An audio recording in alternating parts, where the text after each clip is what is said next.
My sister slept with my boyfriend, got pregnant and my parents took her side. Then they wanted my inheritance, but I made a move they never expected. I'm 24 now, but this whole mess began a couple of years ago. Back then, I was in this relationship with a guy I met in college. Let's call him Jake. We hit it off pretty quickly. He seemed nice, thoughtful, and we had a lot in common.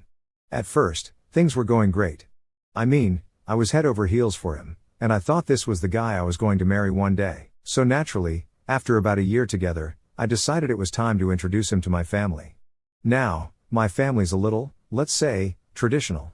We're from a pretty conservative culture, and they have strong opinions about who you should date, how you should date, and when you should get married. They weren't thrilled when they met Jake. It wasn't like they were rude to him or anything, but I could tell they didn't really like him either. They didn't say much, just kind of gave me that "are you sure about this guy?" look. I brushed it off, thinking they'd come around eventually. But here's the thing. While my parents were lukewarm about him, my sisters seemed to love him. Grace, who's 22, and Emma, who's only 11, got along with him great. That made me happy because, family approval matters, even if it's just my sisters.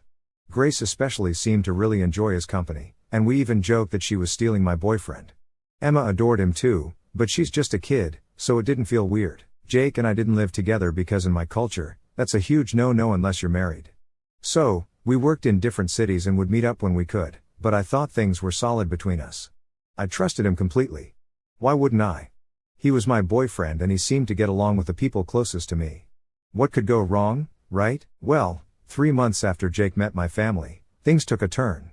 I was over at his place for the weekend. We'd had a normal day, nothing special. Grabbed food, watched a movie, the usual. He went to take a shower, and his phone buzzed. Now, I'm not the type to go snooping through someone's phone. I really believe that if you trust someone, there's no need for that. But something that day just didn't sit right with me. His phone kept buzzing and I don't know why, but I picked it up.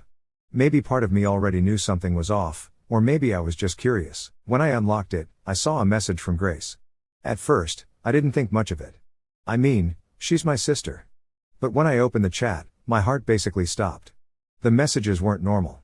They were flirty, like let's hook up level flirty. I couldn't believe what I was seeing, my sister and my boyfriend. I started scrolling up through the conversation and it got worse. There were months of this stuff, late night messages, inside jokes that I didn't know about, and even plans to meet up behind my back. I felt sick. Like, how long had this been going on? The person I trusted most and my own sister. I took screenshots of everything. My hands were shaking and I couldn't think straight, but I knew I needed proof. I sent the screenshots to myself and just left his place without saying a word. I didn't wait for him to get out of the shower. I didn't give him the chance to explain or lie to me. I just bolted. As soon as I got home, my phone started blowing up with calls and texts from Jake. He must have realized something was wrong when he saw that I'd left. I ignored everything. I couldn't even look at my phone without wanting to scream. Eventually, I sent the screenshots to our friend group's chat and blocked him. I didn't care about the fallout at that point. I was done. I had no patience for lies or betrayal, but what hit me the hardest was Grace. Jake's betrayal hurt like hell, but Grace, that was another level of pain. She wasn't just my sister. We grew up practically inseparable. With our parents being absent and wrapped up in their own world most of the time, Grace and I had always leaned on each other. We were only 2 years apart, and we had always been there for each other, or so I thought. The next morning, I couldn't take it anymore. I packed a bag and flew straight back home to confront her. I didn't care what kind of scene I was about to make. This was bigger than just a fight. It felt like my whole world was crashing down. When I walked into my parents' house, Grace was there like nothing had happened, just sitting at the kitchen table, scrolling on her phone. I slammed the screenshots down on the table in front of her. Our mom and dad were both there too. Grace didn't even try to deny it. She just looked at the messages and shrugged like it was no big deal. She actually said, "Yeah, I did it." So what? I wanted to scream. How could she act like this didn't matter? Like she hadn't just destroyed our relationship for good. My mom lost it. She slapped Grace across the face, something I had never seen her do. My dad was furious too, yelling at Grace, telling her to get out of the house. He gave her a week to move out, and I thought that was it. I thought maybe this was the end of all the drama, but 2 days later, Grace dropped another bomb on us. She was pregnant with Jake's baby. I couldn't believe what I was hearing. This had gone from bad to worse in a matter of days. My parents, who had been so angry with her, suddenly softened up. They couldn't stay mad at her once they knew she was pregnant. And just like that, the whole dynamic shifted. It was like Grace was off the hook just because she was having a baby. My parents started talking about how they couldn't abandon her now, how they had to support her no matter what she did. That's when I snapped. I told them all exactly what I thought, how they were enabling her, how this was all messed up. They tried to tell me to calm down, that I was overreacting, but I couldn't take it anymore. I grabbed my stuff, told them to never contact me again, and I left. The only one I didn't block was Emma. She's just a kid and I didn't want to cut her off too. 2 weeks later, my mom somehow got a new number and sent me a wedding invitation. Jake and Grace were getting married, and my mom had the nerve to act like I should be there for family unity or whatever. I told her to get lost and blocked her again. That's how it all began. I thought the worst was behind me, but little did I know, the real mess was only getting started. After all that went down with Grace, my ex, and my parents, I thought cutting them off would give me some peace. Turns out life had other plans. I wasn't speaking to anyone except Emma, and I was trying to just move forward with my life, you know. But of course, things never go that smoothly when you've got a family like mine. About 2 months after I blocked everyone, I started hearing things through the grapevine. A cousin of mine who I stayed in touch with mentioned that Grace was having a baby shower and my parents were throwing it. Apparently, they had invited a ton of people. Like, it was some huge celebration. At first, I wasn't surprised.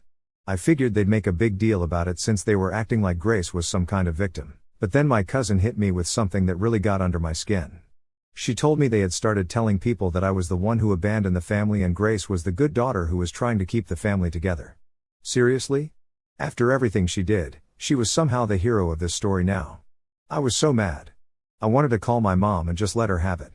But I knew better than to get dragged back into all that. I stayed quiet, tried to keep my head down, but that didn't mean I wasn't fuming on the inside.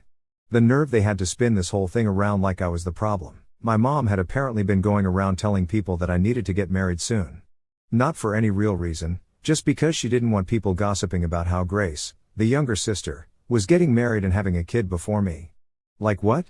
I hadn't even spoken to them in months and now they were worried about my reputation. It was ridiculous, but that's how my mom's mind worked. Everything was about appearances. She didn't care about what Grace did to me. No, the bigger issue was how it looked to other people. I wasn't living my life on her timeline, and that was apparently some huge scandal. Yeah, that made me furious, but more than that, it made me sad. It was like nothing I ever did was going to be enough for them. Even when I cut them off, they still found a way to control the narrative to make me look like the bad guy. So, fast forward a bit. Grace's wedding happened. Obviously, I didn't go, but I heard all about it from my cousin. Apparently, it was this big fancy thing. My parents went all out, even though Grace was barely a few months pregnant. They made sure to cover up the whole scandal by telling everyone they were just being responsible, getting married quickly so the baby wouldn't be born out of wedlock.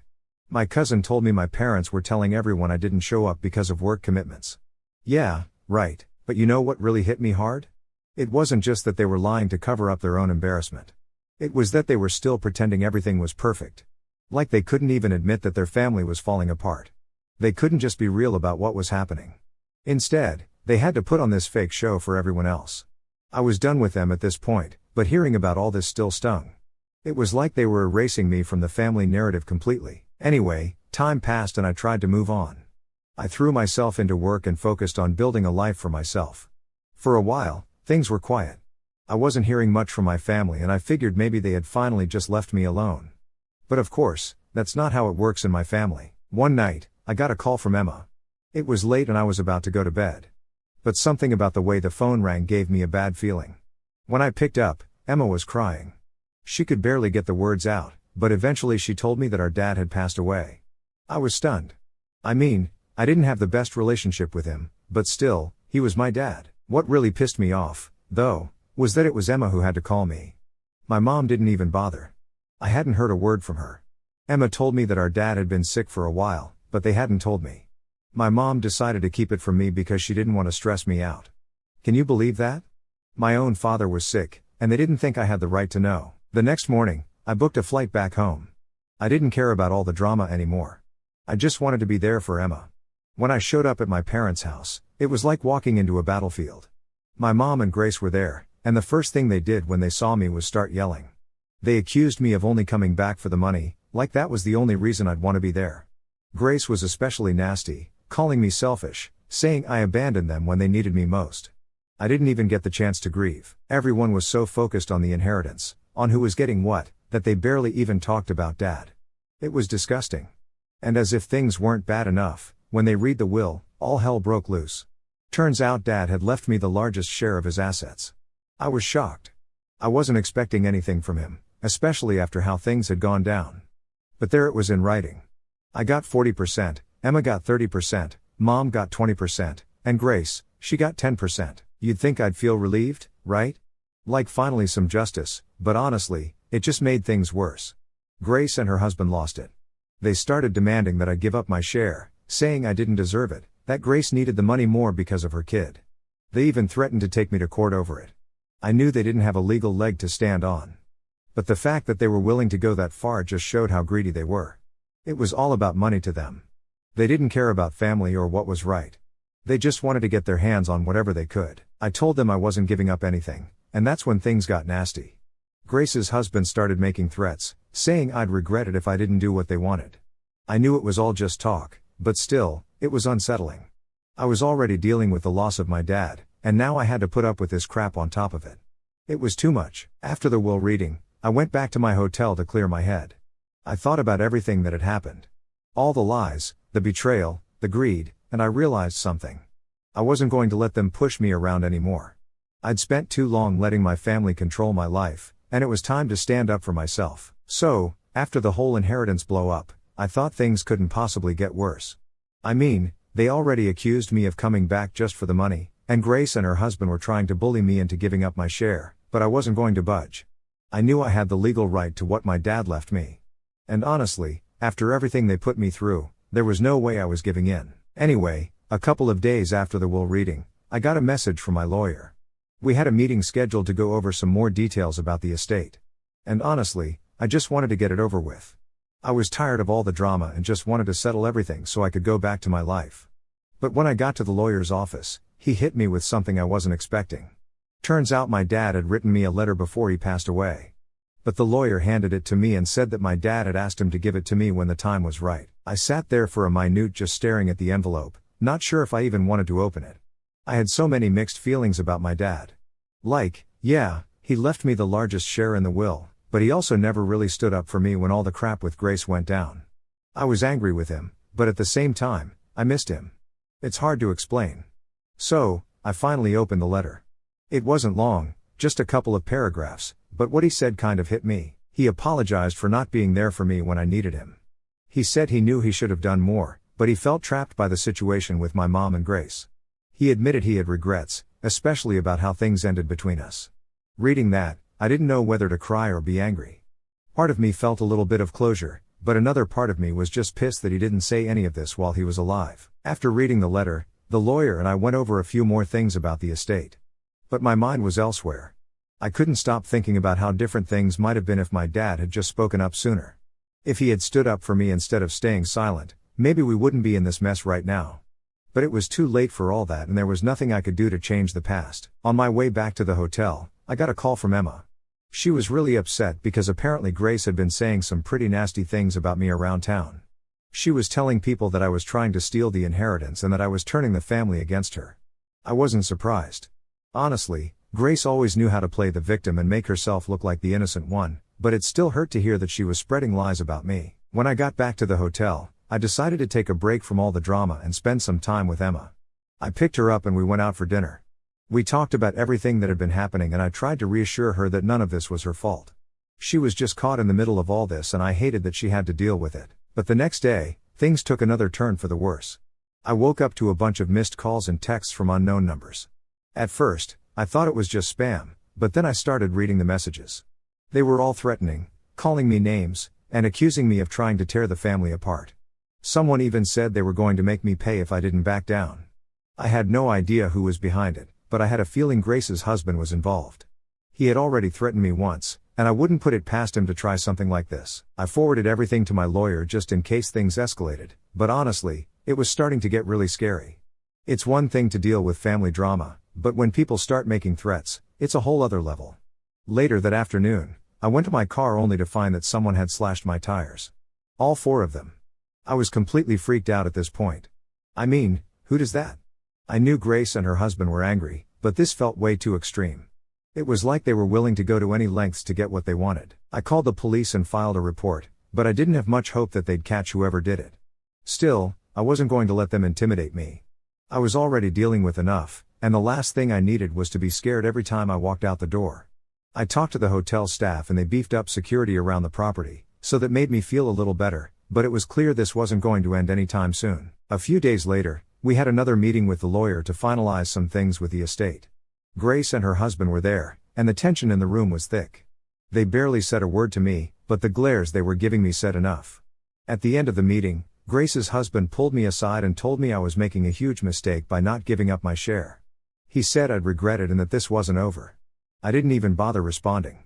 I just walked away. I wasn't going to let him scare me into doing something I didn't want to do, but deep down, I knew this wasn't the end of it. Grace and her husband weren't going to stop until they got what they wanted. And I had to be prepared for whatever came next. That night, I sat down and thought about everything that had happened since my dad passed. The lies, the threats, the vandalism. It was all so exhausting. I just wanted it to be over. I wanted to move on with my life and leave all this behind. But I knew that wasn't going to happen as long as Grace and her husband were around. Still, I wasn't going to give up. I'd been through too much to let them push me around now. They could make all the threats they wanted, but I wasn't backing down. This was my life, my inheritance, and I was going to fight for what was mine. And if they thought they could scare me into submission, they were in for a rude awakening. Things didn't calm down after that last meeting with the lawyer. If anything, they got worse. Grace and her husband were getting more and more desperate, and honestly, it was starting to feel like I was in the middle of some bad movie. The threats kept coming. The nasty texts from random numbers didn't stop, and I was just mentally drained. One night, about a week after the tire slashing incident, I was heading back to the hotel after dinner with Emma. She had been staying over with me for a few days, which was honestly a relief. It was nice to have someone on my side in all this mess. We were walking through the lobby when I noticed this guy just standing there watching us. At first, I thought maybe he was just some random person waiting for someone, but when we passed by, he followed us. I tried not to freak out, but the whole situation had me on edge already. We got into the elevator, and as soon as the doors closed, I looked at Emma. "Did you see that guy?" I asked. She nodded, looking just as nervous as I felt. "Yeah, he was staring at us." We got to our room, and I immediately called the front desk to report the guy. They said they'd check the cameras and send someone up to patrol the floor, but still, it didn't make me feel much better. This whole thing was getting way too close for comfort. I couldn't shake the feeling that Grace's husband was behind this somehow. I mean, who else would go to these lengths just to scare me? That night, I barely slept. Every little noise had me jumping out of bed, convinced someone was trying to break in or worse. It was like living in a nightmare, and all I could think about was how to make it stop. The next morning, I decided I needed to take some serious action. I called my lawyer and told him everything about the threats, the weird guy in the lobby, the slashed tires.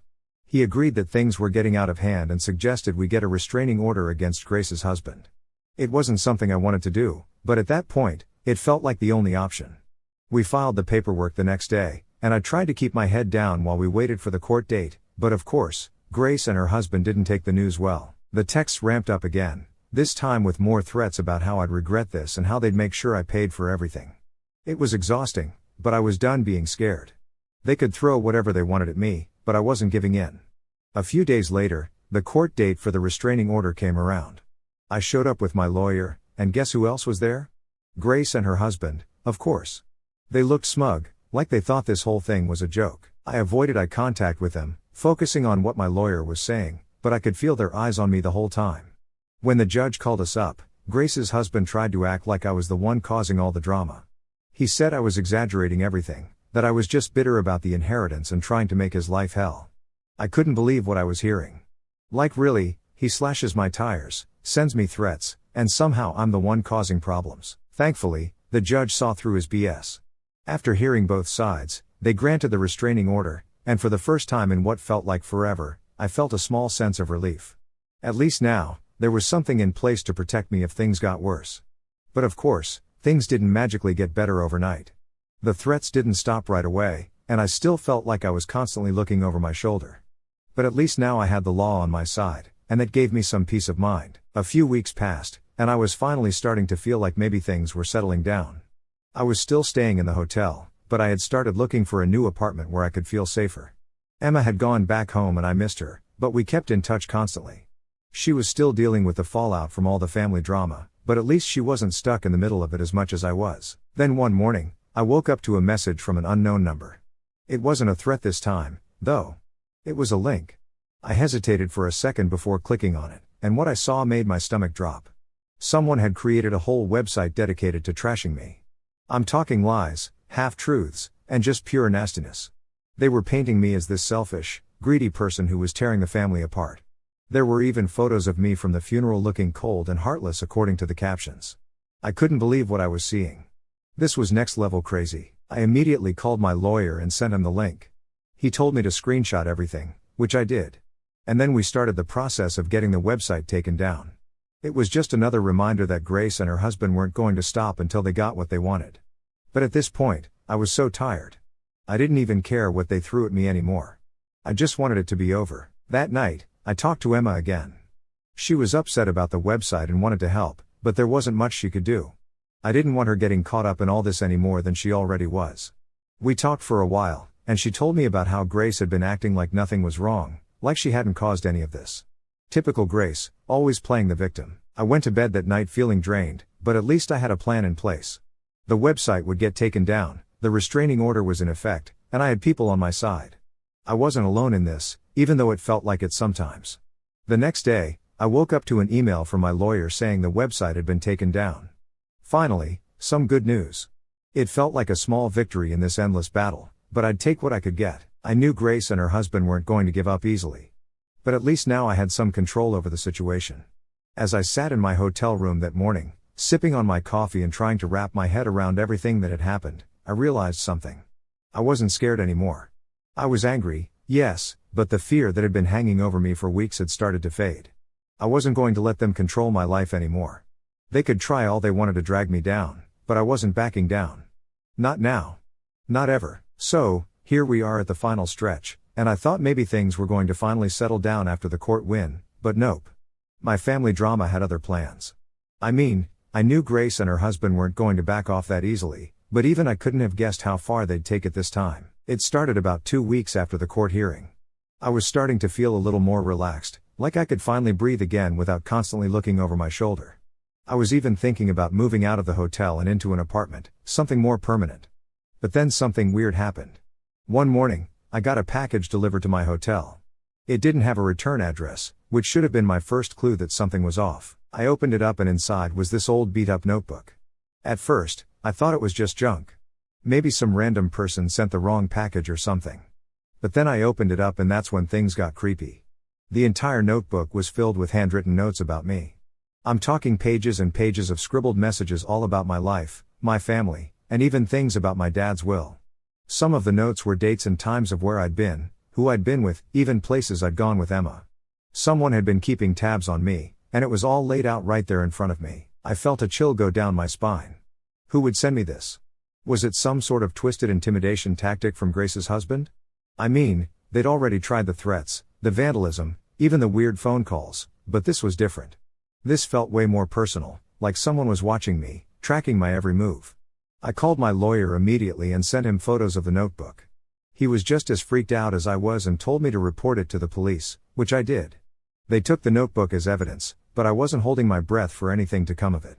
The police had their hands full with a million other things, and honestly, I didn't think they'd figure out who was behind this anytime soon. After that, I tried to keep a low profile, staying in my hotel room most of the time and only going out when I absolutely had to.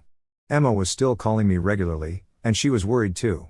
She had no idea who could be behind the notebook, either, but she suspected Grace's husband, just like I did. Then, one evening, as I was heading back to my room after grabbing some food, I noticed something out of the corner of my eye. That same guy from the hotel lobby weeks ago, the one who had been watching Emma and me, was back. He was standing near the elevators pretending to scroll through his phone, but he was definitely keeping an eye on me. I felt my heart start to race, but I played it cool. I walked right past him, pretending like I didn't notice anything, but I could feel his eyes on me the whole time. Once I got into my room, I locked the door and immediately called hotel security. They said they checked the cameras and sent someone up to do a sweep of the floor, but honestly, I didn't feel safe there anymore. I called Emma that night and told her everything. She was scared, which made me even more anxious. I hated that she was caught up in all this, that she had to deal with the fallout of Grace's mess. But I promised her I'd be careful, and we made a plan to meet up the next day so we could figure out what to do next. The following day, I met Emma at a cafe downtown away from the hotel. We sat there for a couple of hours talking about everything. She told me more about what had been going on with Grace at home, how she was acting like nothing was wrong, like she hadn't just tried to take me to court over the will. It was infuriating, but it didn't surprise me. Then Emma dropped something on me that I wasn't ready for. She said Grace's husband had been asking around about my whereabouts, trying to figure out where I was staying. That's when it hit me. The guy at the hotel, the notebook, all of it. They were keeping tabs on me, and they were probably planning something worse. I knew I couldn't stay at the hotel anymore. It wasn't safe. And if Grace's husband had people watching me, it was only a matter of time before things escalated. So that night, I packed up my things and checked out of the hotel. I didn't tell anyone where I was going, not even Emma, just in case.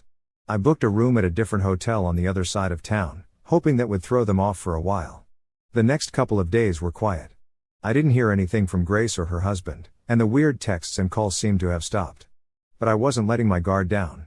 I knew better than that by now. Then out of nowhere, I got a call from my lawyer. He had some news that caught me completely off guard. Grace's husband had been arrested. Apparently, he'd been caught trying to break into my old hotel room. I didn't know what he was planning to do, but whatever it was, he got busted before he could follow through. I felt a mix of relief and anger. Relief that he was finally out of the picture, but anger that it had come to this. I mean, what kind of person goes that far just for some inheritance money? It was insane. The police told me they were investigating and I'd probably have to go to court again to testify, but at least now I knew I was safe, at least for the time being. After that, things finally started to calm down. The police kept me updated on the case, and my lawyer was confident that Grace's husband wouldn't be able to pull anything like this again. Not with the charges he was facing. I moved into a new apartment a few weeks later, somewhere Grace and her husband didn't know about. I kept in touch with Emma, of course, but I made sure she didn't tell anyone where I was living. I wasn't taking any chances. It's been a few months now, and while I'd like to say everything is back to normal, I don't think it ever will be. There's still a part of me that's always on edge, always looking over my shoulder, wondering if Grace or her husband will try something again. But for now, I'm just trying to move on with my life to rebuild after everything they put me through. Looking back, I can't believe how far this all went. It started with Grace betraying me with my boyfriend, and somehow it escalated into threats, court battles, and restraining orders. But through it all, I've learned something important. I'm stronger than I ever thought I was. And no matter what, I'm never letting anyone take advantage of me again.